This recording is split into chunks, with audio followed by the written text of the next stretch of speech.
জিম্বাবুয়ের বিপক্ষে হোম সিরিজে পেস আক্রমণে আসতে পারে নতুন মুখ। ব্যাটিং লাইনআপে পরিবর্তনের সম্ভাবনা নেই বললেন বিসিবি নির্বাচক মিনহাজুল আবেদিন নান্নু। জাতীয় ক্রিকেট লিগের পঞ্চম রাউন্ডের দ্বিতীয় দিন শেষে ফতুল্লা ও বগুড়ার আধিপত্য ব্যাটসম্যানদের দ্বিতীয় স্তরের ম্যাচে চট্টগ্রামের বোলারদের দাপটে বিপাকে সিলেট।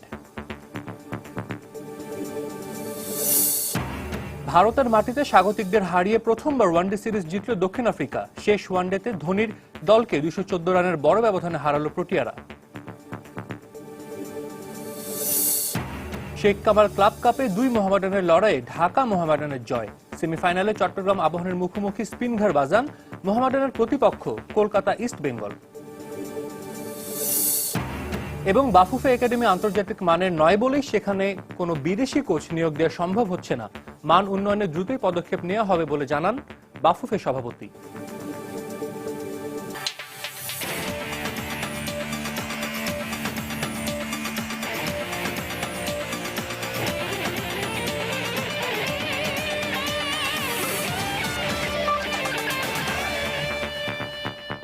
দেখছিলেন খেলার সময় শিরোনাম। সারা বিশ্বের খেলাধুলাকে নিয়ে আমাদের কতই না কৌতূহল, আর সবার জন্য মাঠ ও মাঠের বাইরের খেলাধুলার নানা উত্তাপ ছড়ানো সবশেষ খবর জানাতেই আমাদের নিয়মিত আয়োজন এই খেলার সময়। আর এই আয়োজনে আপনাদের সবাইকে স্বাগত জানাচ্ছি আমি সাজিদ মুস্তাহিদ। দর্শক, আমাদের সঙ্গে কথা বলতে আজ স্টুডিওতে উপস্থিত আছেন বিপিএল এর তৃতীয় আসরের নতুন ফ্র্যাঞ্চাইজি কুমিল্লা ভিক্টোরিয়ান্সের চেয়ারম্যান নাফিসা কামাল। নাফিসা, তো আপনাকে স্বাগত আমাদের স্টুডিওতে। আপনাদের নতুন একটা ফ্র্যাঞ্চাইজি যাত্রা শুরু করলো, এই নিয়ে আমরা কথা বলবো। তবে এই কুমিল্লা ভিক্টোরিয়ান্সকে নিয়ে একটা প্রতিবেদন আছে, সেটা আমরা একটু দেখে আসি। বিপিএল এর তৃতীয় আসরের নতুন দল কুমিল্লা ভিক্টোরিয়ান্স আগের দু আসরে সিলেট রয়্যালসের সঙ্গে থাকলে এবার এককভাবে এই ফ্র্যাঞ্চাইজি কিনেছেন নাফিসা কামাল। তৃতীয় আসরে মাশরাফি সহ বেশ কজন টি-20 বিশেষজ্ঞ ক্রিকেটারকে দলে ভিড়িয়েছে এই ফ্র্যাঞ্চাইজিটি। দর্শক, চলুন এক নজরে দেখে আসি কুমিল্লার স্কোয়াড। বিপিএল এর আগের দু আসরে সিলেট রয়্যালস নামে অংশ নিলেও তৃতীয় আসরে নিজ জেলা কুমিল্লার নামে ফ্র্যাঞ্চাইজি কিনেছেন Nafisa Kamal. Player by choice নামের ভাগ্যের লটারিতে জয় না পেলেও কুমিল্লার ফলাফল যে খুব একটা খারাপ না তা বলাই যায়, কেননা দেশি বিদেশি ক্রিকেটারদের নিয়ে ভারসাম্যপূর্ণ দলই গঠন করেছে কুমিল্লা। আইকন হিসেবে তাদের প্রথম পছন্দ ছিলেন টাইগার কাপ্তান মাশরাফি বিন মুর্তুজা। কুমিল্লা পেয়েছেও তাকে। আগের দু আসরে মাশরাফির নেতৃত্বেই তো শিরোপা জিতেছিল ঢাকা ফ্র্যাঞ্চাইজি। মাশরাফি ছাড়াও জাতীয় দলে খেলা লিটন দাস, ইমরুল কায়েস ও শুভগত হোম আছেন কুমিল্লায়। এছাড়াও জাতীয় দলে খেলার অভিজ্ঞতা থাকা ধীমান ঘোষকেও পেয়েছে ফ্র্যাঞ্চাইজিটি। আরও আছেন ঘরোয়া ক্রিকেটের অভিজ্ঞতা থাকা কামরুল ইসলাম রাব্বি, আরিফুল হক ও আবু হায়দার রনির মতো উঠতি ক্রিকেটাররা। দেশি ক্রিকেটারদের পাশাপাশি বিদেশিদের রসায়নটাও দারুণ হয়েছে কুমিল্লা ভিক্টোরিয়ান্সে। বিভিন্ন দেশে টি-20 ক্রিকেটের ফেরি করে বেড়ানো শোয়েব মালিক, সুনীল নারায়ণ, মার্লন স্যামুয়েলস, আহমেদ শাহজাদের মতো টি-20 স্পেশালিস্ট ক্রিকেটার আছেন কুমিল্লায়। এছাড়া বিপিএল এর আগের দু আসরে খেলা ড্যারেন স্টিভেন্সও আছেন নতুন এই ফ্র্যাঞ্চাইজিটিতে। শুধু ক্রিকেটারই না, কুমিল্লার কোচিং স্টাফেও আছে বৈচিত্র্য। দলের মেন্টর হিসেবে ওয়াসিম আকরামকে অনেক আগেই নিশ্চিত করেছে তারা। হেড কোচ হিসেবে প্রথমে বেশ কিছু বড় নাম শোনা গেলেও শেষ পর্যন্ত বিপিএল এর আগের আসরে সিলেটের দায়িত্ব পালন করা সালাউদ্দিন আহমেদ আছেন এবার কুমিল্লার দায়িত্বে। এছাড়াও জাতীয় দলের সাবেক অধিনায়ক খালেদ মাসুদ পাইলট আছেন সহকারী কোচ হিসেবে। ভাগ্যের খেলায় ফলাফল যেমনই হোক, নতুন নামে নতুন মোড়কের দল কুমিল্লা ভিক্টোরিয়ান্স মাঠের খেলায় প্রথম আসরেই বাজিমাত করতে চায়। সাজিদ মুস্তাহিদ, সময় সংবাদ। নাফিসা আপু, আমরা দেখলাম কুমিল্লা ভিক্টোরিয়ান্সের দলে কে কে আছে। প্রথমে জানতে চাইবো আসলে আপনারা যে দলটি গঠন করেছেন কতটুকু স্যাটিসফাইড এই দল নিয়ে? Honestly as an owner 100% satisfaction এখন আমার আসেনি, আমি আপনাকে অনেস্টলি বলছি। কিন্তু তা মানে না যে আমি কোনো অংশে দলকে নিয়ে কম, কোনো অংশে কম আমার কনফিডেন্সের কোনো অভাব আছে এখানে। I am very much confidence যে আমি এই দলকে নিয়ে আমি ভালো কিছু করতে পারবো, কিন্তু স্যাটিসফ্যাকশনের কিছু ল্যাপস আছে এখানে। তো আপনারা অনেক আগে থেকে আপনি বলেছিলেন যে মাশরাফিকে আপনাদের প্রথম পছন্দ, তাকে পেয়েছেন। এছাড়া পছন্দের ক্রিকেটার আর কাউকে কি পেয়েছেন নাকি ভাগ্যের লটারিতে তেমন আর কারোর সাথে মিলেনি? আমাদের লিটন দাস আমাদের ইকুয়েশনে ছিলেন উনি, কারণ যেহেতু আমরা যদি মাশরাফিকে টার্গেট করে থাকি তাহলে মুশফিককে হারাচ্ছি আইকন হিসাবে। সো উইকেট কিপারের ওই জায়গাটা আমরা লিটন দাসের জন্য টার্গেট করে রেখেছিলাম। আর তারপরে আমাদের যে লক্ষ্য ছিল যে এক্সপিরিয়েন্সড এবং উঠতি ক্রিকেটারদেরকে মিলে একটা টিম গঠন করা, যেটা বিপিএল এর প্রধান উদ্দেশ্য। যেটা আমি যারা এখানে শুধু বড় বড় ন্যাশনাল টিমের এস্টাবলিশ বড় বড় নাম দেখে টিম গঠন করছে তাদের সাথে আমি একমত তেমন নয়। ইভেন তো আপনারা বলতে পারেন যে আমার ভাগ্য আমার পক্ষে ছিল না দেখে maybe I was force to take those new players, কিন্তু সেটা না। আমাদের একটা স্লটই ছিল যেখানে আমার লোকাল নিউ ট্যালেন্টকে এনকারেজ করার জন্য, তাদেরকে সুযোগ করে দেওয়ার জন্য কিছু নতুন নতুন নাম নিব, যেমন এক্সপিরিয়েন্স ইমরুল শুভগত হোমের সাথে আছে আমাদের রাব্বি, লিমন, রনি আছে, এবং আবু আরিফুল হায়দার, হক আছে। রনি। জি জি জি জি, এটা এছাড়া আমাদের মানে আমাদের টার্গেটই ছিল সেটা। এছাড়া বিদেশি ক্রিকেটার যারা আছেন তারাও কিন্তু অনেক বড় নাম টি-20 তে। সুনীল নারায়ণ কিন্তু কেকেআর হয়ে চ্যাম্পিয়ন Right. হয়েছে দুবার, শোয়েব মালিক স্পেশালিস্ট। জি। তাদের সাথে তাদের রসনটা এত ভালো কিভাবে হলো? সবাই কিন্তু বলছে যে আপনাদের বিদেশি ক্রিকেটার খুবই ভালো, দেশীয় মাশরাফি একাই কিন্তু 100। তো ওভারঅল বিদেশি ক্রিকেটারদের এত ভালো ক্রিকেটারদেরকে কিভাবে পেলেন? অ্যাকচুয়ালি আমাদের প্রিপারেশন এবার একটু অন্যরকম ছিল। আমরা খুব প্রফেশনাল এটাকে অ্যাপ্রোচ করেছি। তো যখনই আমরা ফ্র্যাঞ্চাইজটা নিতে পেরেছি, কুমিল্লার নামে আমাদের হাতে ফ্র্যাঞ্চাইজ এসেছে, তখন থেকে আমরা কন্ট্যাক্ট শুরু করেছি বিদেশি প্লেয়ারদের সাথে। সো প্রি লটারি আমাদের যে কাজটা হয়েছে খুব ভালো হয়েছে, মানে আমাদের স্যাটিসফ্যাকশন, আমার কমপ্লিট আমার স্যাটিসফ্যাকশনের মতো, কারণ আমি তার ওইটা নিজে দেখে কাজটা করেছি। কিন্তু লটারিতে গিয়ে দেখছি যে এখন ভাগ্য হোক বা যে কারণেই হোক আমরা আমাদের টার্গেট ফুলফিল করতে পারি নাই সেটা। ওইটার জন্য আমাদের কিছু ওখানে। তবে জানতে চাই, আগের 2 আসরে আপনি সিলেট রয়্যালসের সাথে ছিলেন, এবার কেন হঠাৎ করে নিজের একটা দল করলেন? মানে নিজের, আপনি জানি আপনি কুমিল্লার, নিজ জেলার দল করলেন, এটার পেছনে আসলে কারণটা কি? অ্যাকচুয়ালি সিলেটে আমরা তো মালিকানা ছিল, আমরা পার্টনার ছিলাম ওখানে, মালিকানাটা শেয়ার ছিল, আমরা ছাড়া আরো অনেক পার্টনার ছিল ওখানে। সো ইন্টারনাল ক্ল্যাশের জন্য, আমাদের পার্টনার্সদের মাঝে প্রবলেমের জন্য আমরা আসলে দলটা কন্টিনিউ করতে পারি নাই। এছাড়া আমি সিলেটের সাথে কাজ করে আমি যে আনন্দ পেয়েছি সেটারও আমার মানে ওই এক্সপিরিয়েন্সটা আমি ভুলবো না। আমাকে সিলেটবাসী অনেক ভালোবাসা দিয়েছে, তারা অনেক আমাকে উৎসাহ দিয়েছে।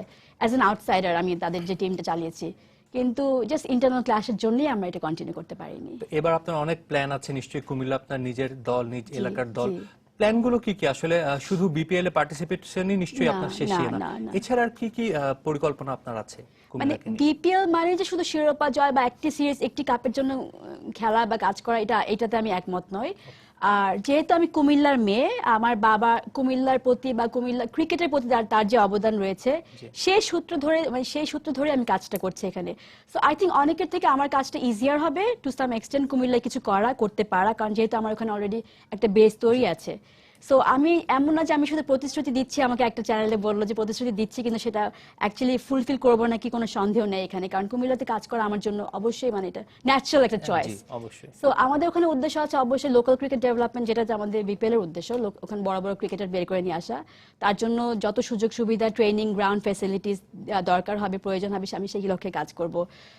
ন্যাশনাল স্পোর্টস কাউন্সিল, জেলা ক্রীড়া সংস্থার সহায়তায় আমরা স্টেডিয়ামটাকেও যদি আমরা রেনোভেট করতে পারি, এটা আন্তর্জাতিক মানে স্টেডিয়ামে পরিণত করতে পারি, সেই লক্ষ্যে আমি ইনশাআল্লাহ কাজ করেছি। আর আপনাদের দলে আমরা জানি যে সালাউদ্দিন আহমেদ যিনি কোচ, তিনি গতবার সিলেট রয়্যালসে ছিলেন। এছাড়া ওয়াসিম আকরামকে কেন আপনারা হঠাৎ করে আপনাদের মেন্টর হিসেবে নিলেন? এটার পেছনে কারণটা কি ছিল? অ্যাকচুয়ালি এইরকম এককভাবে টিম তো আমরা কখনো চালাইনি। আমরা গত 2 বছর সিলেটের সাথে ছিলাম, শেয়ার ওনারশিপে ছিল, পার্টনারশিপ ছিল।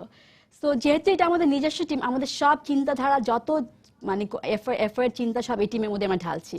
ওয়াসিম আকরামের সাথে আমার আব্বার সম্পর্ক অনেক বছরের। 95-এ উনি নিয়ে এসেছিল বাংলাদেশে ওয়াসিম আকরামকে প্রথম আবাহনীর জন্য খেলতে। জি জি জি। সো ওনাকে আমরা যখনই টিম চিন্তা করছি যে আমাদের নিজেদের টিম হবে, অবশ্যই ফার্স্ট আমরা ওনাকে কন্ট্যাক্ট করেছি, কোনো প্রফেশনাল কোনো কারণে না, জাস্ট যে আইডিয়া শেয়ার করার জন্য। সো আমার আব্বা তাকে ইনভাইট করেছে। এখন মেন্টর, তাকে টাইটেল দিতে হবে, দেখে মেন্টর দেয়, but he would have come, বা এমনি আমার আব্বাকে হেল্প করার জন্য উনি আসতো এখানে।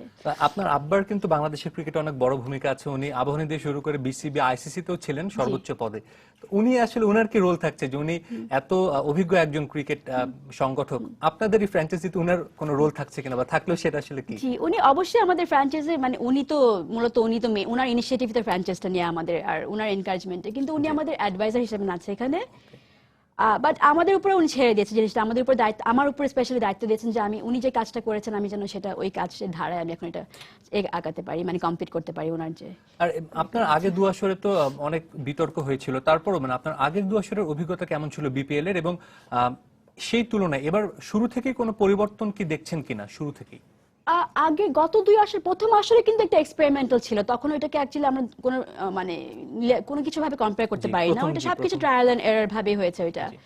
সো দ্যাট ওয়াজ ওকে। ও যেভাবে এক্সপেরিমেন্ট, যে মানে আমাদের যে ইনিশিয়েটিভটা নিয়ে যে বিপিএল শুরু হয়েছে আমার আব্বার ইনিশিয়েটিভে, he was the founder of BPL, he is the founder of BPL. ওইটা আই থিঙ্ক আমার মানে ওইটা আমাদের জন্য একটা বড় সৌভাগ্য, ওইটা বড় একটা পাওয়া ফার্স্ট ইয়ারে। সেকেন্ড ইয়ারে যেটা আমি দেখেছি যে কিছু মানে মালিকানাতে ঠিক ছিল না, আই থিঙ্ক কিছু ফ্র্যাঞ্চাইজ ছিল যাদের এজেন্ডা ক্রিকেটের সাথে মিল ছিল না, তাদের অন্য কোনো ধরনের এজেন্ডা ছিল এখানে, যে কারণে আমাদের ক্রিকেট সাফার করেছে, প্লেয়ার্সরাও সাফার করেছে এটার কারণে। এবার আমার কাছে মনে হয়েছিল, মানে মনে হচ্ছে এখনো, যে অনেক স্ট্রাকচার্ড অ্যাপ্রোচটা ফ্র্যাঞ্চাইজদের পক্ষ থেকে, তারা মোর প্রফেশনাল এই ব্যাপারে, তাদের intention more honest and transparent. কিন্তু বোর্ড থেকে যে আমরা যে ফ্যাসিলিটিসগুলো বা যে রেসপন্সটা বা যে কমিউনিকেশনটা আশা করছিলাম যে এবার একটু ডিফারেন্ট হবে, ওইটাতে আমরা ঠিক তেমন পাচ্ছি না। ওইটা আমার কাছে মনে হচ্ছে ওই আগে পর্যায়ে যে ওখানে আছে, এটা মানে এই লটারি নিয়ে বা এখন যা হচ্ছে স্কেডিউল নিয়ে সবকিছু নিয়ে আমার কাছে মনে হচ্ছে তেমন কোনো চেঞ্জ বা ইমপ্রুভমেন্ট আসেনি এখন, আনফরচুনেটলি। নাফিসা আপা, আমরা আপনার সাথে আরো কথা বলবো, তবে ছোট একটা বিরতি নিয়ে আসি। দেখছেন খেলার সময়। সিলেট যে ফ্র্যাঞ্চাইজির সাথে ছিলেন ওইটা নিয়ে অনেক কাজ করেছেন, তো এবার কুমিল্লা ভিক্টোরিয়ান্স নতুন একটি ফ্র্যাঞ্চাইজি এবং এখনই কিন্তু এর মধ্যে অনেক পপুলারিটি পেয়েছে। এছাড়াও আপনারা দর্শকদের কাছে যাওয়ার জন্য বা সমর্থকদের কাছে যাওয়ার জন্য কি পরিকল্পনা করছেন বা কি করার ইচ্ছা আছে আপনাদের? অ্যাকচুয়ালি কুমিল্লার ফ্র্যাঞ্চাইজটা পেতে আমাদের অনেক কষ্ট করতে হয়েছে। আমরা বিপিএল অ্যাপ্লিকেশন দেওয়ার সময় এটা মেনশন করা ছিল যে কুমিল্লা নামে ফ্র্যাঞ্চাইজ পেলে আমরা এবার বিপিএল করব। আর যেহেতু এই কারণটা হচ্ছে মেইনলি আমরা যে কুমিল্লা বিভাগ হিসাবে ঘোষণা হওয়ার পরপরই আমাদের মাথায় চিন্তা ছিল যে আমরা কি কুমিল্লা নিয়ে কি করতে পারি। সো আমরা আমাদের পিএম এর সাথে কথা বলে, মানে উনি যখন এই ঘোষণাটা দিয়েছেন তখন আমরা মানে ওনার ওই উৎসাহে আমরা কি করতে পারি কুমিল্লা নিয়ে চিন্তা করতে করতে ক্রিকেটই একমাত্র মাধ্যম যেটা বিশ্ব মানচিত্রে কুমিল্লার এই নতুন পরিচিতিটা তুলে ধরতে পারে এই মাধ্যমে। সো আমরা ওইভাবে কাজ করছি, ব্র্যান্ডিং, কুমিল্লা একটা ব্র্যান্ডিং করছে নতুন ভাবে। এটা আমি চেষ্টা করছি, কুমিল্লা আমাদের জেনারেশন অনেক শহর মানে ঢাকা ফোকাসড, অনেক তারা ঢাকার বাইরে চিটাগং বা এর দূরে চিন্তা করতে পারে না। সো আমি চেষ্টা করছি যে আমাদের একটা সোশ্যাল মিডিয়ার মাধ্যমে একটা সেকশন আছে যেটা হচ্ছে কুমিল্লা ডায়েরিজ, ওইটা ক্যাম্পেইন তৈরি করেছি আমরা, যেখানে আমরা কুমিল্লার ঐতিহ্য, ইতিহাস, মানে কুমিল্লার সবকিছু তথ্য আমরা শেয়ার করছি। তো আই থিঙ্ক আমি মানে যেভাবে সুযোগ পাই অ্যাওয়ারনেস তৈরি করছি কুমিল্লা সম্পর্কে। আর ব্র্যান্ডিং এর সাথে সাথে মানে কুমিল্লার আমি যেটা আপনাকে বললাম ক্রিকেট ডেভেলপমেন্ট যে কাজগুলো আছে সেটাতে করব, প্লাস কুমিল্লার বাসীদের জন্য তাদের একটা আনন্দ করার, তাদের গর্ব করার একটা সুযোগ তুলে ধরা, এটাই আমার মানে উদ্দেশ্য। আমি আমার টিম কিনে নিয়ে যাব তাদের কাছে, তারা সুনীল নারায়ণকে পাবে, অ্যান্ড্রু রাসেলকে পাবে, আলম সামুলকে পাবে, মাশরাফি তো মানে ওদের বস, যেটা ওদের ডিমান্ডে আমার আজকে মাশরাফিকে নিয়ে অ্যাকচুয়ালি ওখানে ঘোষণা করা, মাশরাফির নাম কুমিল্লার মানুষের ডিমান্ডে। সো এইটাই তাদেরকে একটা আনন্দ মানে হইচই করার একটা যদি সুযোগ বের করে দিতে পারি, সেটাই আমার। আপনার ফ্র্যাঞ্চাইজির এখন অধিনায়ক ঘোষণা করেনি, তারপরও সেটাকে মাশরাফি হওয়ার সম্ভাবনা আছে না অন্য কাউকে দিতে পারেন? ন্যাচারালি মাশরাফিকে হিসাবে আমরা চিন্তা করছি, না হলে কুমিল্লা মাশরাফিকে মেরেই ফেলবে তাকে যদি আমি অধিনায়ক না করি। এছাড়া কুমিল্লায় একাডেমি করার কোনো পরিকল্পনা আছে কিনা? হ্যাঁ জি, আমার বাবার ইনিশিয়েটিভে অলরেডি একটা একাডেমি করা হয়েছে, it's called talent hunt, but ছোট আকারে, এখনো তেমন বড়ভাবে করা হয়নি।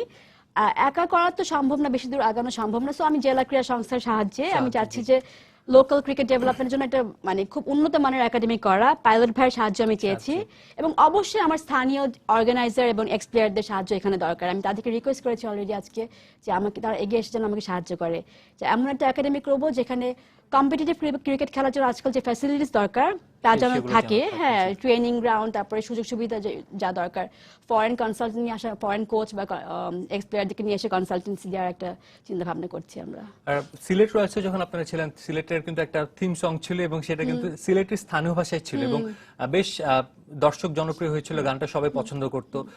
আঞ্চলিক ভাষা কিন্তু নিশ্চয়ই কুমিল্লার একটা আছে, তো আপনাদের কোনো প্ল্যান আছে কিনা যে সিলেটের আঞ্চলিক ভাষা নিয়ে একটি থিম সং করা বা এরকম কিছু করার? না, অবভিয়াসলি ওইটা ফুয়াদে করা ছিল গানটা। সো বিকজ ওইটা এত সুন্দর, ফুয়াদ আমাদেরকে এত মানে সিলেটি টানটা নিয়ে এসেছে গানের মধ্যে, অবশ্যই আমরা ফুয়াদের কাছে আবার গেছি। ফুয়াদ আমেরিকা ছিল, ও ঢাকায় আসার সঙ্গে সঙ্গে আমি ওকে কন্ট্যাক্ট করেছি। সো ও আমাদের থিম সং করছে, কাজ অলমোস্ট হয়ে গেছে, আই থিঙ্ক কালকে আমরা পাবো।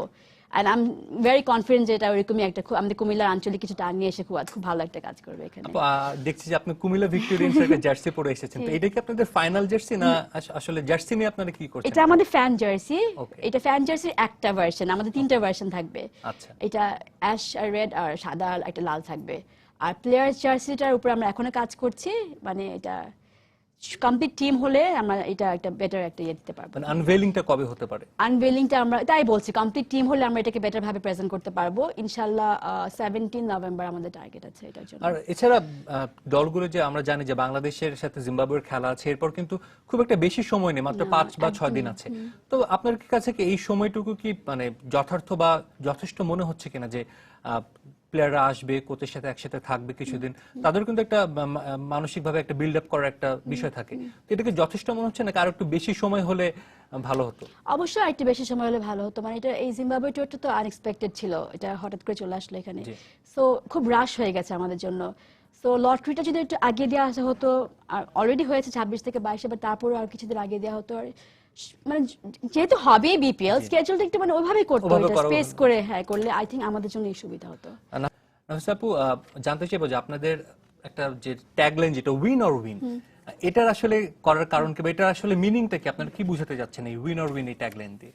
উইনার উইন আমার নতুন এই জেনারেশনের অডিয়েন্সের জন্য এটা, আর এটা আমরা শুধু খেলার মাঠের জন্য লিমিটেড না, সীমিত না, এটা আমরা হচ্ছে জিতবো, এবার জিতবই খেলার মাঠে, খেলার মাঠের বাইরেও প্রতিটা ক্ষেত্রে জীবনের আমরা যেন এই অ্যাটিটিউড নিয়ে আমরা যেন আগাতে পারি। আর এটা আমরা এই যে আবার একই কথা, কুমিল্লা জেলা ঘোষণা হওয়ার পরই আমরা এখন নতুন একটা পরিচিতি নিয়ে যেহেতু আগাচ্ছি এখানে, তা এই একটা পজিটিভিটি আমি আনতে যাচ্ছি এখানে কুমিল্লাবাসীর মাঝে। একভাবে তারা এগিয়েছে, এতদিন ধরে একভাবে চলেছে, এখন আমি চাচ্ছি যে হ্যাঁ কুমিল্লা ভিক্টোরিয়ান্স দলে সকলে একত্র হয়ে যত ভেদাভেদ আছে তাদের মধ্যে, ধর্মীয়, সামাজিক, আপনার পলিটিক্যাল, রাজনৈতিক সব অতিক্রম করে, সব মানে ভুলে গিয়ে আমরা যেন কুমিল্লা ভিক্টোরিয়ান্স এক হয়ে আমরা এই স্লোগানটা নিয়ে চলি। আরেকটি বিষয় জানতে চাইবো যে এবারের দলগুলো দেখেছে লটারির কারণে কিন্তু একই রকম শক্তির হয়েছে, 6টি দলই যদি আমরা দেখি, দেশি বিদেশি, সেক্ষেত্রে আপনার কি মনে হচ্ছে যে এবার ফেভারিট কারা থাকবে? তারপরও যেহেতু খেলা এখন শুরু হওয়ার দেরি আছে, তারপরও খেলা শুরুর আগে আপনার কাছে মনে হচ্ছে কারা ফেভারিট এবং খেলা কেমন প্রতিদ্বন্দ্বিতাপূর্ণ হবে? এটা তো টি-20, অবভিয়াসলি সবাই আপনারা তো আরো ভালো জানেন যেটা অনিশ্চয়তার খেলা, এখানে তো আপনার পেন এন্ড পেপারে খুব পারফেক্ট একটা টিম মানেই না যে তারা কাপ নিয়ে আসবে, এটা হ্যাঁ এটা কখনো হয় না, তাহলে তো আমরা শুধু ইন্ডিয়াকে চ্যাম্পিয়ন পেতাম বা অস্ট্রেলিয়াকে চ্যাম্পিয়ন পেতাম। সো এটা ওই অন দ্য স্পট যে ইকুয়েশনটা হয় বা কম্বিনেশনটা হয়, একটা রেসপন্সটা যেটা আসে প্লেয়ারদের থেকে, ওইটাই আই থিঙ্ক মোর ইম্পর্টেন্ট। এখন এটা সব আমাদের যারা আছেন বা লটারিতে যাদের নাম ছিল সবার পক্ষ থেকে সম্ভব যে ওইটা ডেলিভার করা, এভাবে আমার মনে হয় সবাই মোরালেস ইকুয়াল, আর সবার মধ্যে খুব স্ট্রং প্রতিদ্বন্দ্বিতা হবে এখানে। আর তারপরও মানে আমি জানতে চাইবো যে আগের 2 আসরে কিন্তু আমরা দেখেছিলাম যে মাঠ অনেকটা টিকিটের দাম একটু বেশি ছিল বিধায় কিন্তু মাঠে খালি ছিল, এবার 2টা ভেন্যুতে খেলা হচ্ছে, ঢাকা, চিটাগং। ভবিষ্যতে আপনি বললেন আপনার পরিকল্পনা আছে কুমিল্লা স্টেডিয়ামের উন্নয়ন করা, সেখানে খেলা আয়োজনের কোনো দাবি জানাবেন কিনা বিসিবিকে? অবশ্যই জানাবো, আগে তো আমাদের কাজটা আমাদের পক্ষ থেকে করতে হবে। এটা আমাদের 4 বছরের কন্ট্রাক্ট বিসিবির সাথে কুমিল্লা ভিক্টোরিয়ান্সের, সো ইনশাল্লাহ আমি চাচ্ছি যে এই বিপিএল শেষ হওয়ার সঙ্গে সঙ্গে আমরা কাজ শুরু করে দিতে পারি। এটা বেশি দিনের কাজ না, যদি আমরা করতে পারি সিনসিয়ারিটি সহ, তাহলে আমরা শিগগিরই একটা স্টেডিয়াম পাবো। আর 4th ইয়ারে গিয়ে আমার লক্ষ্য যে আমরা বোর্ডকে রিকোয়েস্ট করবো ওখানে আমাদের হোম অ্যান্ড অ্যাওয়ে ম্যাচ। আরেকটি বিষয় যে আপনাদের কোচিং স্টাফ নিয়ে যদি একটু কথা বলি, যে সালাউদ্দিন ভাই আছেন, পাইলট ভাই আছেন, এছাড়া নতুন কোন দেশি বা বিদেশি কোন কোচকে আপনারা দলের সাথে যুক্ত করার কোনো কথা ভাবছেন? সালাউদ্দিন স্যার তো আছেন, উনি মানে থাকতেই হবে, যেহেতু আমাদেরকে উনি গতবার সিলেট টিমটাকে এভাবে ঘুরিয়ে নিয়ে এসেছে, আমাদেরকে এত সুন্দর একটা সুযোগ করে দিয়েছে, তা ওনার উপরে আমার অনেক কনফিডেন্স আছে। আর পাইলট ভাই তো আপনারা সবাই জানেন যে পাইলট ভাই ওনার ক্যাপাবিলিটি কি। আর এছাড়া আমরা কেকেআর থেকে শ্রীকান্তকে নিয়ে আসছি, এআর শ্রীকান্ত, উনি হচ্ছেন কেকেআর এর performance and strategy analyst.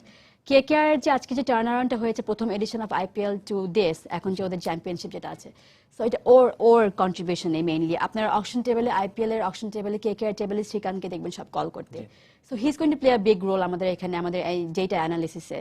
So উনি আমাদের সাহায্য করবে, এবং কথা চলছে কেকেআর থেকে আরো 2-1 জনকে সাপোর্ট স্টাফ লেভেলে আনতে পারা। সেক্ষেত্রে আপনি যারা প্লেয়ার আছে অনেকে কিন্তু হয়তো বা ফুল, যারা বিদেশি প্লেয়ার তারা কিন্তু ফুল টুর্নামেন্ট খেলতে পারবে না, সেক্ষেত্রে বিকল্প কাউকে ভেবে রেখেছেন কিনা, যে তারা যদি কেউ চলে যায় বা ইনজুরিতে পড়লে বিকল্প কথা বলেছেন কিনা, বা নতুন কারোর সাথে আলোচনা চলছে কিনা আপনাদের? আমার যেটা এখন যে আমার টিমটা আছে ফরেন প্লেয়ার্সদের, তারা সবাই আসা যাওয়ার মাঝে আছে, সো রিপ্লেসমেন্টই আছে, একজনের রিপ্লেসমেন্ট আরেকজন, ফুল 4 জন সবসময় থাকছে, তাছাড়া কিন্তু রিপ্লেসমেন্টই থাকছে তারা। আর আপনার এছাড়া আমাদের লটারিতে তো আমরা একটা চিন্তাধারা নিয়ে গিয়েছি, ওখানে আমরা একটা কম্বিনেশন করছি, পরে যখন চেঞ্জ হয়ে গেছে আমার কিছু ল্যাবস পেয়েছে ওখানে, ওই ল্যাবসটা আমরা বিদেশি প্লেয়ারকে এনে এখন ফুলফিল করার চেষ্টা করছি। সেক্ষেত্রে কারো পছন্দ আছে কিনা আপনাদের যাদের না, এটা টাইমিংটা এমন হয়ে গেছে যে খুব টাইট, মানে ফরেন প্লেয়ার্স অ্যাভেলেবিলিটিটা খুব কঠিন হয়ে গেছে। এটা আসতে পারলো 3-4টা, এই একই আসে যার মাঝে, ফুল সিরিজের জন্য আসতে পারা বড় কোন নাম খুব কঠিন এবার। আরেকটি বিষয় যে আপনার কুমিল্লা ভিক্টোরিয়ান্স এই ফ্র্যাঞ্চাইজিটি, এরই মধ্যে আপনি জানেন হয়তো বা যে ফেসবুক বা গণমাধ্যম, সামাজিক যোগাযোগ মাধ্যমে কিন্তু অনেক পপুলারিটি, মানে অনেক তাদের ফলোয়ার সংখ্যা অনেক বেড়েছে, তো এত কম সময়ে এত জনপ্রিয় হয়ে গেল, এটা আপনার কাছে কেমন লাগছে যে যখন এখনো মাঠে খেলা হয়নি, কেবল জাস্ট দল গঠন হয়েছে, তাতে এত পপুলারিটি হয়েছে এই দলটির, এটা কেমন লাগে আপনার? এটা আমার কাছে দারুণ লাগছে যে মাশরাফি আসার আগে আমার টিম এত পপুলার হয়ে গেছে। তো মাশরাফির কাছে আমি আমার কম্পিটিশন, তার যে আমার টিমকে আমি এত পপুলারিটি নিয়ে, এত জনপ্রিয়তা এত উচ্চে নিয়ে গেছি। আর অন্য অন্য টিমরা যখন এত পিআর মেকানিজম ইউজ করছে কিভাবে কি করা যায়, সেখানে আমাদের টিম ন্যাচারালি, মানে আমাদের দলটা ন্যাচারালি এত মানে সুন্দর, এতটা ফ্লোতে যাচ্ছে এটা। আর আমরা যখন কুমিল্লা লেজেন্ডস নামে শুরু করেছিলাম আমাদের ফ্র্যাঞ্চাইজটা, আমাদের অ্যাকচুয়ালি নামটা চেঞ্জ করতে হয়েছে, কারণ কুমিল্লা লেজেন্ডস নামে 130টা অলরেডি ফেসবুক পেজ হয়ে গেছিল। আমরা আমাদের ডোমেন পাচ্ছি না, আমাদের ফেসবুক কোনো সাইট পাচ্ছিলাম না। সো আমরা কুমিল্লা ভিক্টোরিয়ান্স নামে লক করার পরে আমরা অ্যানাউন্স করছি যে কুমিল্লা ভিক্টোরিয়ান্স। কুমিল্লা মানুষ খুবই তারা এক্সাইটেড, তারা মানে যে সারাটা আমি কুমিল্লা থেকে পেয়েছি আমার কোনো ভাষা নাই। অ্যাকচুয়ালি লটারির দিন আমি কোনো মানে যেহেতু ভাগ্য ব্যাপার, অন্যান্য কারণের ব্যাপারে আমি একটু ওই দিন হতাশ ছিলাম, আপসেট ছিলাম। তারপরে যে তারা আমার জন্য যেভাবে তারা আমাকে যে ভালোবাসা এবং সাপোর্ট দিয়েছে, ও তাদের ওই টানে আমি আজকে আবার মানে ফুল কনফিডেন্স নিয়ে আমি বের হয়ে এসেছি। নাফিসা আপা, আপনাকে অনেক ধন্যবাদ আমাদের স্টুডিওতে এসে কথা বলার জন্য, এবং আশা করছি প্রথমবার মতো কুমিল্লা ভিক্টোরিয়ান্স খেলছে বিপিএল এ এবং ভালো কিছু করবে নিশ্চয়ই। Thank you very much, thanks for calling me also, thank you very much. জিম্বাবুয়ের বিপক্ষে হোম সিরিজকে সামনে রেখে বাংলাদেশের পেস আক্রমণে আসতে পারে নতুন মুখ। নিয়মিত টাইগার পেসারদের ইনজুরি হয়তো ভাগ্য খুলে দিতে পারে নতুন কিংবা পুরনো কোনো তারকা বোলারের, এমনটা ইঙ্গিত দিলেন বিসিবি নির্বাচক মিনহাজুল আবেদিন নান্নু। বোলিংয়ে পরিবর্তনের আভাস দিলেও পরিষ্কার জানালেন ব্যাটিং লাইন আপে কোনো পরিবর্তনের সম্ভাবনা নেই। বাংলাদেশের পেস বোলারদের যেন আষ্টে পৃষ্ঠে ধরেছে ইনজুরি নামক অদৃশ্য ভূত। দুই পেসার তাসকিন ও রুবেল ইনজুরি থেকে সেরে ওঠার লড়াইয়ে প্রাণপণ চেষ্টা চালিয়ে যাচ্ছে। কদিন হলো তাসকিন নেটে বোলিং অনুশীলন করলেও আসার খবর নেই রুবেল হোসেনের কাছ থেকে। অন্যদিকে দেশসেরা পেসার ও দলনেতা মাশরাফি বিন মুর্তজা অনাকাঙ্ক্ষিতভাবে এ মাসে আক্রান্ত হন ডেঙ্গু জ্বরে, আছেন বিশ্রামে। এখনো আনুষ্ঠানিকভাবে জানা যায়নি সবার প্রিয় ম্যাচ খেলতে পারবেন কিনা আসন্ন হোম সিরিজে। জিম্বাবুয়ে সিরিজে পেস বোলিং অ্যাটাক ভাবিয়ে তুলেছে নির্বাচকদের, তাই নতুন ও পুরনো পেসারদের আসন্ন হোম সিরিজে ডাক পাবার আভাসও দিলেন নির্বাচক নান্নু। আমাদের ফ্রন্ট লাইনে যে পেস বোলার আছে সবাই অলমোস্ট ইনজুর্ড, এবং আমাদের ক্যাপ্টেন মাশরাফিও ডেঙ্গু জ্বর থেকে উঠে এসছে, ওর ফিটনেসের ব্যাপারেও একটা চিন্তা আছে মাথায়। 3 জন পেস বোলার এখন আছে, এর মধ্যে 2 জনকে আমরা বেছে নিব। আলামিন খুব ভালো করছে এবং তার সাথে সাথে কামরুল ইসলাম রাব্বিও যথেষ্ট ভালো করছে, এবং এই 2 জনকে আমরা একটু ভালো নজরেই দেখছি। এদিকে পেস বোলিং নির্বাচকদের ভাবনার কারণ হলো নির্ভর রয়েছেন ব্যাটিং বিভাগ নিয়ে। তামিম শম্যুদের পারফরম্যান্সে দারুণ সন্তুষ্ট ক্রিকেট বোর্ড, তাই নির্বাচক স্পষ্ট জানিয়ে দিলেন পরিবর্তনের কোনো সম্ভাবনা নেই ব্যাটিং লাইন আপে। ফ্রন্ট লাইনে সব ব্যাটসম্যানরা তো ভালো অবস্থানে আছে, কারো কোনো ইনজুরি প্রবলেম নাই, এবং যেহেতু কয়েকটা সিরিজ কনসিস্টেন্টলি খুব ভালো খেলে গিয়েছে, সেই হিসাবে আমি মনে করি যে ওদের উপর আমার যথেষ্ট আস্থা আছে, এবং সেখান থেকে খুব একটা পরিবর্তনের সম্ভাবনা নেই। 2 নভেম্বর 3টি ওয়ানডে ও 2টি টি20 ম্যাচ খেলতে বাংলাদেশ আসবে জিম্বাবুয়ে জাতীয় ক্রিকেট দল। সময় সংবাদ, ঢাকা। জিম্বাবুয়ে ক্রিকেট দলের বাংলাদেশ সফর ও বাংলাদেশ প্রিমিয়ার লিগ বিপিএল সুষ্ঠুভাবে সম্পন্ন করার জন্য সার্বিক প্রস্তুতির ব্যাপারে আন্তঃমন্ত্রণালয় বৈঠক অনুষ্ঠিত হয়েছে। এছাড়াও বৈঠকে আলোচনা করা হয় 31 অক্টোবর থেকে 7 নভেম্বর ঢাকা ও রাজশাহীতে অনুষ্ঠিত হতে যাওয়া বাংলাদেশ সহ মোট 23টি দেশের অংশগ্রহণে আন্তর্জাতিক জুনিয়র টেনিস প্রতিযোগিতা নিয়ে। এছাড়া বৈঠকে আসন্ন জিম্বাবুয়ে বাংলাদেশ সফর ও বিপিএলে দেশি বিদেশি ক্রিকেটারদের সার্বিক নিরাপত্তার ব্যাপারটি গুরুত্বের সাথে আলোচনা করা হয়। ক্রিকেট আসরগুলো সঠিকভাবে সম্পন্ন করতে বিভিন্ন মন্ত্রণালয়ের ঊর্ধ্বতন কর্মকর্তারা উপস্থিত ছিলেন। পরে সাংবাদিকদের সাথে কথা বলেন বাংলাদেশ ক্রিকেট বোর্ড বিসিবির প্রধান নির্বাহী নিজামুদ্দিন চৌধুরী সুজন। বিপিএল টি20 কম্পিটিশনের 3rd এডিশন আমরা এবার আয়োজন করছি, যেটার উদ্বোধনী অনুষ্ঠান 20 তারিখে শেরেবাংলা জাতীয় ক্রিকেট স্টেডিয়ামে আয়োজন করার ব্যাপারে সিদ্ধান্ত গ্রহণ করা হয়েছে, এবং এছাড়া টুর্নামেন্টের ম্যাচগুলো ঢাকা এবং চিটাগাংয়ে অনুষ্ঠিত হবে। এছাড়া জিম্বাবুয়ে ক্রিকেট দল আগামী 2রা নভেম্বর বাংলাদেশে আসবে একটা ওয়ানডে এবং টি20 সিরিজ খেলার জন্য। সেক্ষেত্রে জিম্বাবুয়ে ক্রিকেট দল এবং বিপিএল এর যে ম্যাচগুলো বাংলাদেশে আয়োজন করা হবে, সেই ম্যাচগুলো সুষ্ঠুভাবে আয়োজনের লক্ষ্যে আজকের এই আন্তঃমন্ত্রণালয় সভার আয়োজন করা হয়েছিল। জাতীয় ক্রিকেট লিগের খবর। পঞ্চম রাউন্ডের খেলায় ফতুল্লা ইমরুল কায়েসের সেঞ্চুরিতে দিনে ঢাকা মেট্রো বিপক্ষে 195 রানে পিছিয়ে থেকে দিন শেষ করেছে খুলনা বিভাগ। বগুড়ায় আরেক ম্যাচে নাইম ও ধীমানের সেঞ্চুরিতে প্রথম ইনিংসে 463 রানের সংগ্রহ পায় রংপুর। জবাবে 385 রানে পিছিয়ে থেকে দিন শেষ করে ঢাকা বিভাগ। এছাড়া রাজশাহীতে দ্বিতীয় দিন শেষে বরিশালের বিপক্ষে 66 রানে পিছিয়ে আছে রাজশাহী। ফতুল্লায় প্রথম স্তরের ম্যাচে আগের দিনে 340 রান নিয়ে দিন শুরু করা ঢাকা মেট্রো দলীয় 345 রানে হারায় ব্যক্তিগত 132 রান করা অধিনায়ক মাহমুদুল্লাহকে। এরপর শরীফুল্লাহর 39 রান ছাড়ে মিরাজের ঝড়ো বোলিং এর সামনে আর কেউই বেশিক্ষণ টিকতে পারেননি। ফলে 399 রান সংগ্রহ করে ঢাকা মেট্রো। মিরাজ একাই নেন 5 উইকেট। এরপর খুলনার হয়ে ব্যাট করতে নেমে ইমরুল কায়েস তুলে নেন ক্যারিয়ারের 13তম সেঞ্চুরি। শেষ পর্যন্ত তার অপরাজিত 110 রানের সুবাদে 4 উইকেটে 204 রান করে দিন শেষ করে খুলনা। এদিকে রাজশাহীতে দ্বিতীয় স্তরের ম্যাচে আগের দিনের 153 রান নিয়ে দিন শুরু করা বরিশাল দলীয় 164 রানে হারায় নাফিসকে। এরপর আলামিনের 71, ফজলের 51 ও সালমানের 45 রানে চড়ে দলীয় 311 রান করে অল আউট হয় বরিশাল। জবাবে দ্বিতীয় ইনিংসে ব্যাট করতে নেমে জুনায়েদের অপরাজিত 58, শান্তর 29 ও মিজানুরের 22 রানের উপর ভর করে 3 উইকেটে 126 রানে দিন শেষ করে রাজশাহী।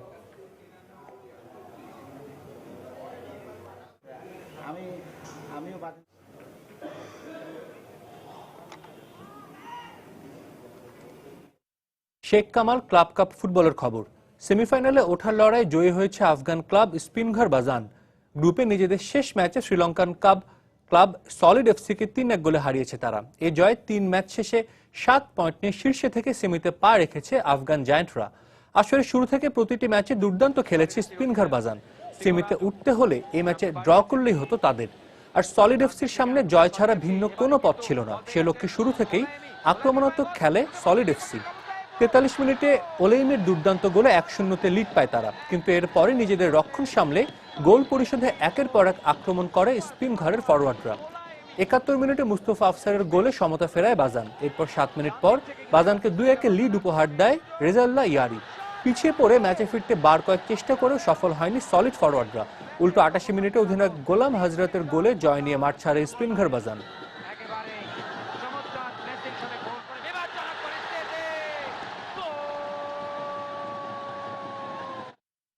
কলকাতা মোহামেডানকে 2-1 গোলে হারিয়ে শেখ কামাল ক্লাব কাপে সেমিফাইনালে উঠেছে ঢাকা মোহামেডান। 3 ম্যাচ শেষে মোহামেডানের সংগ্রহ 6 পয়েন্ট। আগামী 28 অক্টোবর দ্বিতীয় সেমিফাইনালে কলকাতা ইস্ট বেঙ্গলের মুখোমুখি হবে ঢাকা মোহামেডান।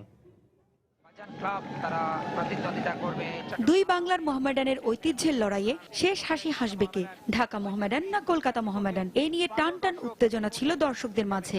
আসরে 1 জয় ও 1 হারে সেমিতে উঠতে হলে ড্র করলেই চলতো ঢাকার জায়ান্টদের। আর কলকাতা মোহামেডানের সামনে জয় ভিন্ন কোনো পথই খোলা ছিল না। বাঁচা মরার এ লড়াইয়ে শুরু থেকেই সমানে সমান লড়েছে দুদল। অনেকদিন কোনো আন্তর্জাতিক আসরে সাফল্যের দেখা পায়নি মোহামেডান, তাই জয়ের আকাঙ্ক্ষাটা তাদের একটু বেশিই দেখা গেল মাঠে। তার ফলও এসেছে 17 মিনিটে। পিটারের দুর্দান্ত গোলে বাঁধ ভাঙা আনন্দে মেতে ওঠে জসিমউদ্দিন জসি শিশুরা। 1-0 লিড পায় মোহামেডান। তবে 44 মিনিটেই আবারও স্তব্ধ মোহামেডান সমর্থকরা। কাজিমের গোলে ম্যাচে সমতা আনে কলকাতা মোহামেডান। 1-1 সমতায় বিরতিতে যায় দুই মোহামেডান। বিরতির পর 69 মিনিটে দীপক কলকাতা মোহামেডানকে এগিয়ে নেওয়ার সুযোগ পেয়েও কাজে লাগাতে পারেননি। ব্যবধান গড়ার সুযোগ পেয়েছিলেন ঢাকা মোহামেডানের ফরওয়ার্ডরাও, কিন্তু কোনো চেষ্টাই চূড়ান্ত গোলে রূপ নেয়নি।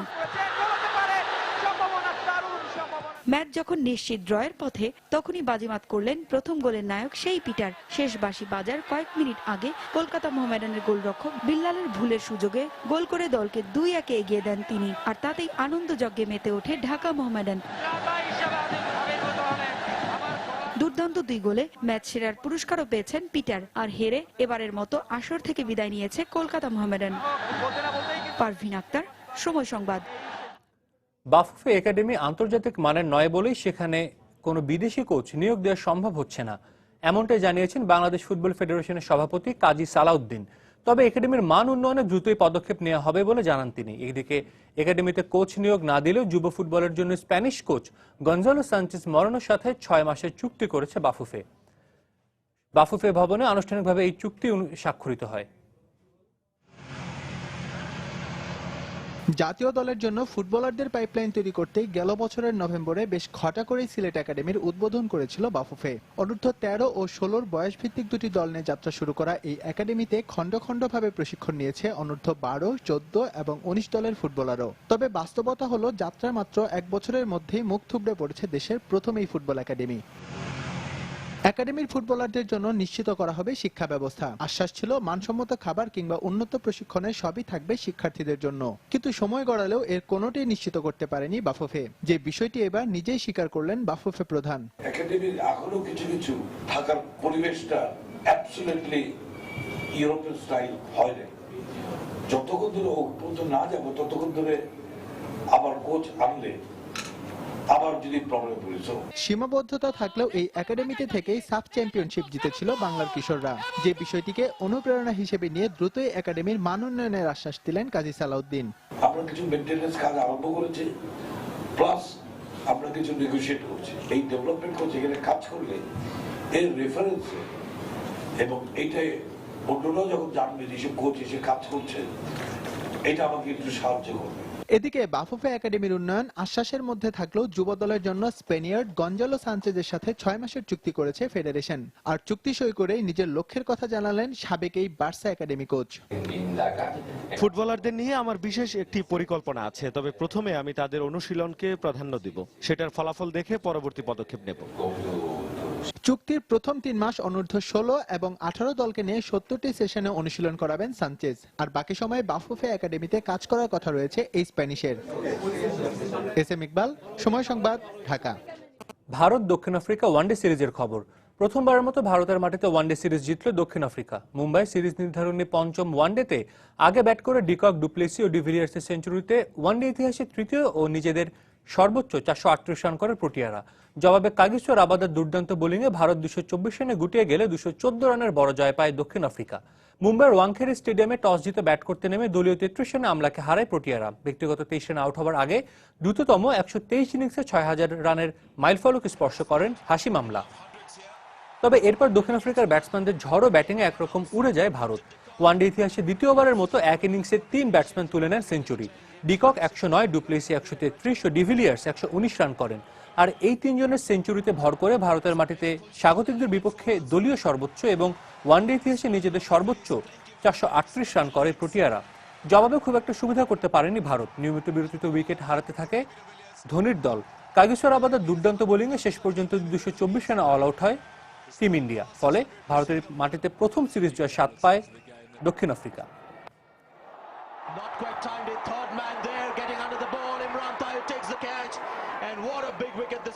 পাকিস্তান ইংল্যান্ড টেস্ট সিরিজের খবর। দুবাই টেস্টের শেষ দিনে জয়ের জন্য পাকিস্তানের দরকার 7 উইকেট আর ইংল্যান্ডের প্রয়োজন 361 রান। এর আগে চতুর্থ দিনে ইউনিস খানের সেঞ্চুরিতে 6 উইকেটে 354 রানে নিজেদের দ্বিতীয় ইনিংস ঘোষণা করে পাকিস্তান। 491 রানের টার্গেটে ব্যাট করতে নেমে 3 উইকেটে 130 রানের স্কোর নিয়ে দিন শেষ করেছে অ্যালিস্টার কুকের দল।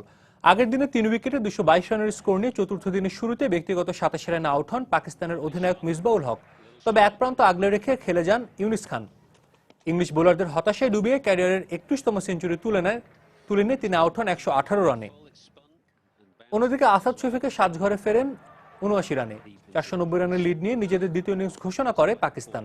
পাহাড়সম টার্গেট তাড়া করতে নেমে শুরুতেই হোঁচট খায় 3 রানসরা। কুক 10 ও মঈন আলী 1 রানে ফেরেন। তবে বেল ও রুট তৃতীয় উইকেটে 102 রান যোগ করে প্রাথমিক ধাক্কা সামাল দেন। দিন শেষে রুট 59 ও ব্যারিস্টো 6 রানে অপরাজিত আছেন।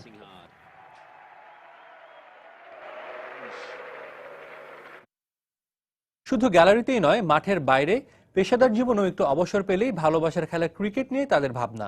বলা হচ্ছে দেশের ক্রিকেট সমর্থকদের কথা। পেশাদার ক্রিকেটার না হলেও এমনই কয়েকজন ক্রিকেট ভক্ত প্রতিষ্ঠা করেছেন বাংলাদেশ ক্রিকেট ফ্যান্স অ্যাসোসিয়েশন নামে একটি ক্রিকেট সমর্থক সংগঠন। ভালো ও খারাপ দুঃসময়ে পাশে থেকে দেশের ক্রিকেটকে এগিয়ে নেওয়ার স্বপ্ন এসব সংগঠকের। মাকসুম আলম খানের প্রতিবেদন। সাকিব মুশফিকরা যখন মাঠের লড়াইয়ে ব্যস্ত থাকেন, তখন বাংলাদেশ ধ্বনিতে গ্যালারি মুখরিত করে রাখেন তারাই। টাইগারদের হাঁকানো 4 ছক্কাগুলো প্রাণবন্ত হয়ে ওঠে তাদের সরব উপস্থিতিতে। মাশরাফি তাসকিনদের উইকেট শিকারের পর বুকে বুক মিলিয়ে উদযাপনে উৎফুল্ল হয়ে ওঠেন এসব ক্রিকেট ভক্তরাও। বাংলাদেশের ক্রিকেটের প্রাণ তারাই। এই সমর্থকদেরই একটি সংগঠনের নাম বাংলাদেশ ক্রিকেট ফ্যান্স অ্যাসোসিয়েশন বা BCFA। শুধু সমর্থনই নয়, অবসর পেলে টুর্নামেন্ট আয়োজন করে নিজেরাও মাঠে নেমে পড়েন BCF এর সদস্যরা। উজ্জীবিত এই ভক্তদের উদ্যোগকে স্বাগত জানান টুর্নামেন্টে অংশগ্রহণকারী ক্রিকেট ও সঙ্গীত জগতের তারকারাও। এই ক্রিকেট ফ্যান না থাকলে আসলে আমরা কোনো ক্রিকেটারই আজকে এই পর্যায়ে পর্যায়ে আসতে পারতাম না। তো আমরা খুব লাকি যে বাংলাদেশে জন্মগ্রহণ করেছি এবং বাংলাদেশের 16 কোটি মানুষই ক্রিকেটটা পছন্দ করে। তো আশা করব যে বাংলাদেশ টিমকে সবসময় সাপোর্ট করবে, ভালো সময় এবং খারাপ সময়। এরকম সংগঠনটা যদি গুচ্ছবদ্ধভাবে সারা বাংলাদেশে বিভিন্নভাবে বিভিন্ন বয়সের বিভিন্ন ক্যাটাগরির মানুষগুলোকে নিয়ে খেলতে পারে, অবশ্যই তাদের আগ্রহটা বাড়বে।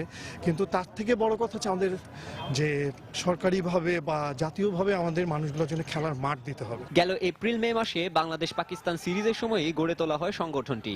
বিজয় উল্লাস অথবা হারের হতাশা সব পরিস্থিতিতে দেশের ক্রিকেটের পাশে থাকতে চান এই ক্রিকেট পাগলরা। প্লেয়াররা যখন খারাপ খেলে তখন আমরা খারাপ বিহেভ করি, বাট আমাদের থিঙ্কিংটা হচ্ছে তাদেরকে খারাপ সময়েও সাপোর্ট দেওয়া। বিভিন্নভাবে লিফলেট করে সুন্দরভাবে যাতে আয়োজন করে বিপিএলটা সাংগঠনিকভাবে আরো সুষ্ঠু করে গঠন করা যায় সেই ব্যাপারে আমরা অনুরোধ জানাবো। ক্ষুদ্র পরিসরে শুরু করলেও ভবিষ্যতে ঢাকার বাইরে ক্যাম্পেইন করার ইচ্ছা সংগঠনটির। টাইগারদের পাশে প্রেরণা হয়ে থাকার বার্তাটি পৌঁছে দিতে চান পুরো দেশ জুড়ে। মাকসুম আলম খান, সময় সংবাদ, ঢাকা। কুড়িগ্রামে শুরু হয়েছে আন্তঃথানা আইজিপি কাপ যুব কাবাডি প্রতিযোগিতা। জেলা ক্রীড়া সংস্থার সহযোগিতায় জেলা পুলিশ স্থানীয় স্টেডিয়াম চত্বরে আয়োজন করা হয় এই প্রতিযোগিতার। রোববার বিকেলে প্রতিযোগিতার উদ্বোধন করেন পুলিশের রংপুর রেঞ্জের ভারপ্রাপ্ত ডিআইজি হুমায়ুন কবির। উদ্বোধনী অনুষ্ঠানে প্রধান অতিথি হিসেবে উপস্থিত ছিলেন কুড়িগ্রাম 4 আসনের সংসদ সদস্য রুহুল আমিন। উদ্বোধনী খেলায় নাগেশ্বরী উপজেলা ক্রীড়া সংস্থা দলকে 59-45 পয়েন্টে হারিয়েছে সদর উপজেলা ক্রীড়া সংস্থা দল। প্রতিযোগিতায় জেলার 9 উপজেলার ক্রীড়া সংস্থা দল অংশগ্রহণ করছে। এই পর্যায়ে শীর্ষ সংবাদগুলো জানিয়ে দিচ্ছি আরেকবার। জিম্বাবুয়ের বিপক্ষে হোম সিরিজে পেস আক্রমণে আসতে পারে নতুন মুখ। ব্যাটিং লাইনআপে পরিবর্তনের সম্ভাবনা নেই বললেন বিসিবি নির্বাচক মিনহাজুল আবেদিন নান্নু।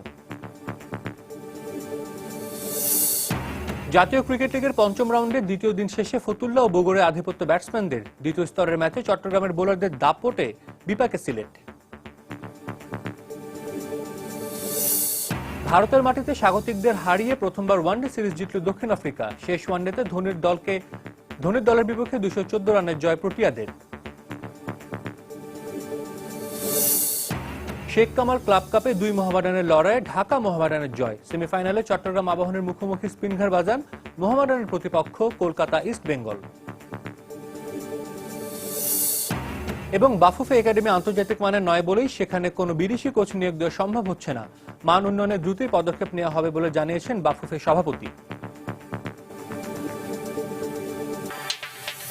দর্শক, এই ছিল খেলার সময়ের এখনকার আয়োজন। যে কোনো খবর পেতে ভিজিট করুন সময়নিউজ.tv। আর খেলার জগতের সব খবর, সর্বশেষ খবর জানতে সঙ্গে থাকুন সময়।